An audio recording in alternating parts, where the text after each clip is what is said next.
this is about the most indebted period in the history of the world. I never thought I would see so much debt so quickly as we have seen in the last few months. Now, the way I think about debt, corporate debt, some of it's fine, some of it defaults. We've had a wave of bankruptcies in the United States. I'm sure that's true elsewhere around the world. So, corporate debt is a risky instrument. It can pay a high yield or it can go to zero. That happens all the time. So what we're really talking about is government debt, because no one expects governments to go bankrupt, although we all know that occasionally they do default.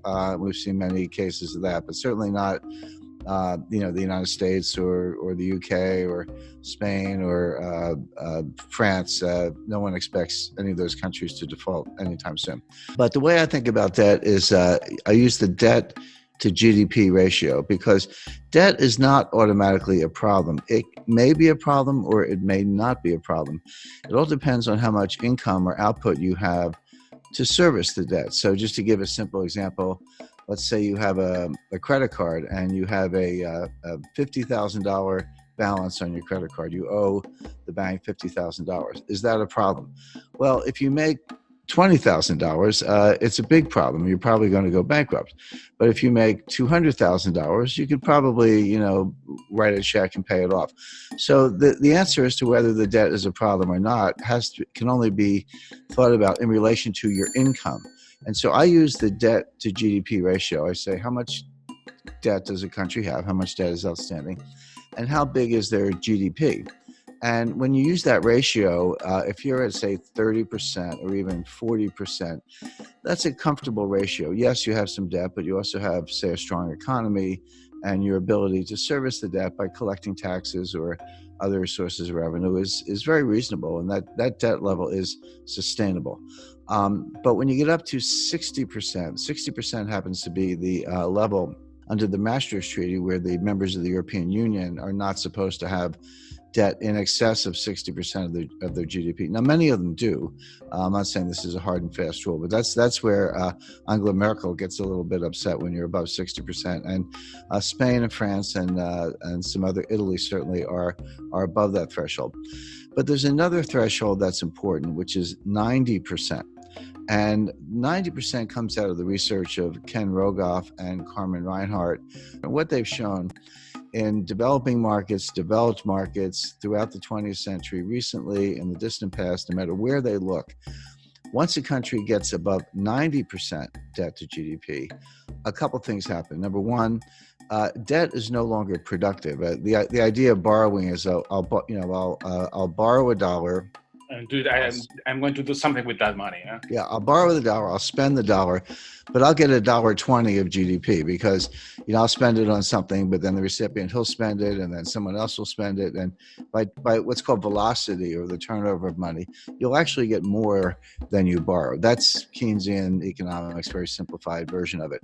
But what Rogoff and Reinhart have shown is once you get past 90%, that's no longer true. You borrow $1 and you spend $1, but you might only get 90 cents or 80 cents of GDP. In other words, you reach a point where you cannot borrow your way out of debt. You cannot borrow your way to get enough productivity to get out of debt.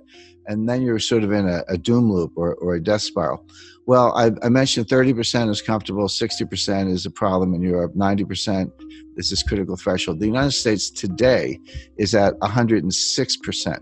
But we are very rapidly moving to 120%. When you take the additional $5 trillion of new deficit spending that the Congress has approved and put that on top, and bear in mind, the GDP has gone down, right? So your denominator is shrinking, your numerator is going up, which means the fraction is going up, and now the debt is well in excess of 100%. It's actually coming into 120%. So all of a sudden, the United States starts to look like Italy, or for that matter, Lebanon or Japan, which is the highest of all.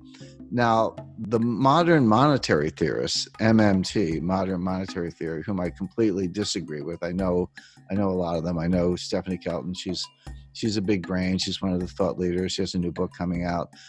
They say, so what? They say it doesn't matter. That you can take your debt to GDP ratio to not only 100%, but 200%, or in theory, even 300%. It just doesn't matter for two reasons. Number one, you can always print the money to pay off the debt. By the way, everything I'm talking about does not apply if you're borrowing in a different currency. If you're Argentina and you print pesos, but you're borrowing in dollars, that's a problem because you can't print dollars.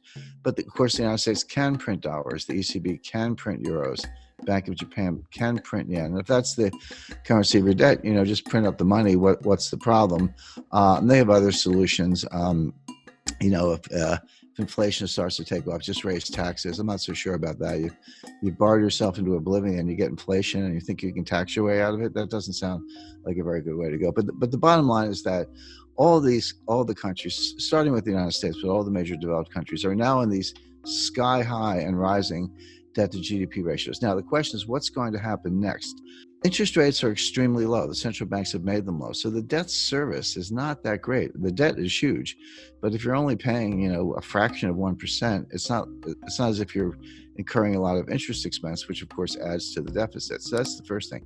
We don't have inflation. People who say that, the money printing that the central banks are doing to buy the debt, which they are, is inflationary. That's not true. That's a kind of gross misunderstanding, comes out of Milton Friedman, et cetera. It's not true. What does cause inflation is velocity, which is the turnover of money. People lose confidence in money and they spend it, and someone else gets it and they spend it. Everyone's spending it because they want to run into hard assets, land, gold, silver, fine art, real estate, et cetera. Or just buy a car because they think the price is going up, or a refrigerator, whatever it is. If you get that kind of velocity, inflation can happen very quickly. And we saw this in the late 1970s. So the real warning is not that any of these countries are going to default on their debt. They're not going to default on their debt because they can print the money. The danger is inflation. Now, if you said, do I see inflation right now? Absolutely not. We're going to see deflation, which is a different kind of danger. Deflation causes debt defaults. Because Japan has been trapped into that for 30 years. Yeah, and Japan's been in a depression, in my view, since 1990. My view, the U.S. has been in a depression since 2007. We're in our second lost decade. Japan's entering their fourth lost decade.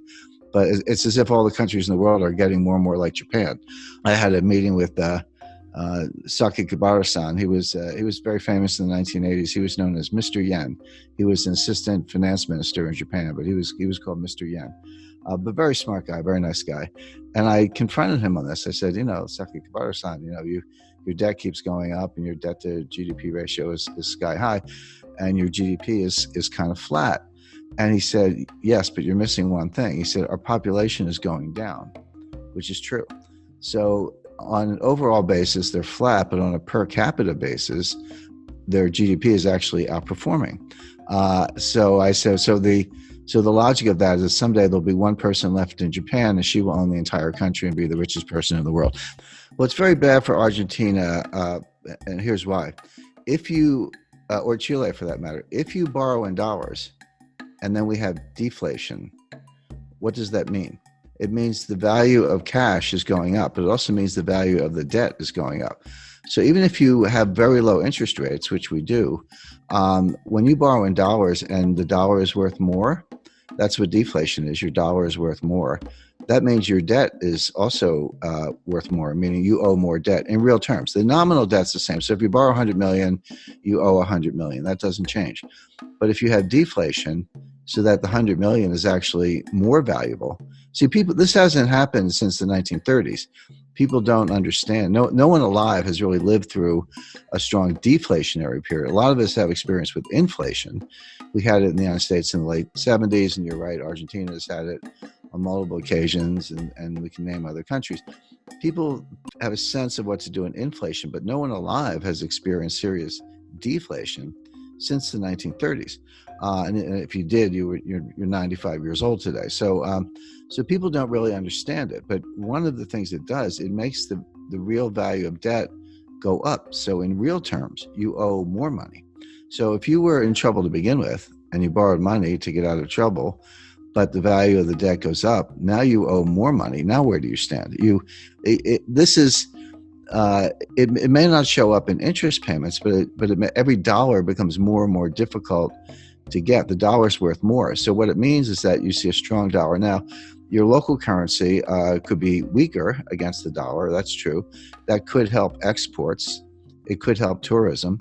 So, But with there's no this, tourism right now. There's yeah. not going to be more tourism. Well, you make a good point. There is no tourism today. I'm on a mountain, and you're you're in a home or studio or someplace. So right, there's no tourism going on today. But assuming it comes back next year, if you have a really strong dollar, in theory, an American could, or European for that matter, could look at Argentina. I've been to Argentina many times. It's one of the most beautiful countries in the world, and nice people, great restaurants. So, but it could look kind of like a bargain to somebody with a very strong currency. Sure. But that's not really Argentina's problem. Argentina needs more high tech industry, more high value added industry. It needs to break out of what's called the middle income trap, where you get to a certain point, but you can't get past that point because you can't just do it with assembly style manufacturing jobs. You need high value added jobs. You need technology is what you need. And all the developed economies are facing the same issue. That applies to all of Latin America, Chile, Mexico, Colombia. Correct, but it applies to most of Asia as well. This is China's problem. China's not going to continue the kind of growth we've seen over the last 20 years because they've used up that. When I studied development economics in the 1970s in graduate school, and we used to think that the hard part of development economics was getting from low income to middle income. And then we say, if you get to middle income, it's a straight path to high income. Turns out that's not true. Getting from low income to middle income is actually pretty straightforward. You have to get rid of corruption and you need to ease up on regulation. But you can, if you have foreign direct investment and people come from the country to the cities, and you do, kind of simple manufacturing, et cetera, you can get a really good export machine going and earn hard currency reserves. So that part's easy. The hard part is getting from middle income to high income, because it turns out you can't just do more of the same. You actually need more high value added. You need technology today, and that's what I would advise every country to be working on, including Argentina, where the Argentina has a very highly educated workforce. I mean, Argentina would be a good case to why don't we make iPhones in Argentina instead of China? And we're going to bust up. The United States is going to bust up the supply chain to China. We're going to shut over time. Won't happen overnight, but we're going to pull those factories out or shut them down and move them elsewhere. So the question is, if I were advising any developing economy, I would say, how can I become a supplier to the United States? If they're going to get rid of China, which we are for a lot of reasons, I'd want to be in the list. And we're actually looking at Jordan as a country that could make cell phones. India is a big case because they have cheap labor. Argentina, I think, is a better candidate because they have a more highly educated workforce.